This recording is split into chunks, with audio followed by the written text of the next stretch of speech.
Je m'appelle Éphémère, j'ai 13 ans dans 2 jours. Et je suis une sorcière ratée.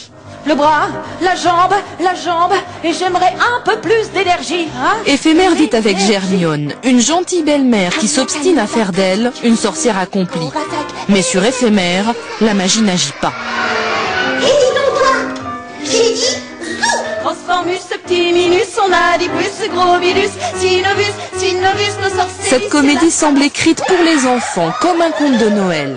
Et pour cause. J'ai commencé à écrire une histoire pour ma fille. On avait épuisé la bibliothèque de lecture enfantine de la maison et puis elle voulait de nouvelles histoires. Alors j'ai commencé à lui raconter comme ça, en improvisant une histoire de sorcière. Puis le lendemain, elle voulait la suite et le surlendemain, la suite encore. Et puis donc j'ai écrit toute l'histoire. Ça m'intéresse. Le spectacle mélange les tours de magie, les chansons et les effets de lumière noire.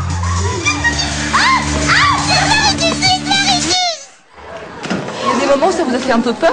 Oui, où il y avait la grosse bête là. Quand il s'est approché, on croyait qu'il allait tomber et nous manger. Ça n'est pas un nom de sorcière. Auprès d'Ariana, l'araignée, et du chêne Sylvestre, Éphémère va apprendre à surmonter ses peurs. C'est un enfant qui est confronté avec un monde qui est parfois un peu dur, mais elle passe ces caps-là et puis elle grandit, elle se transforme, elle se trouve. Demain, nous ouvrons une grande entreprise de bonheur. Le bonheur pour tous. Ce spectacle enchanteur est sur les routes depuis 3 ans. Je ne boirai plus de jus d'escargot. C'est bien trop gluant et pas rigolo. Éphémère, la sorcière, peut-être pas tant que ça. La grenadine et les gâteaux.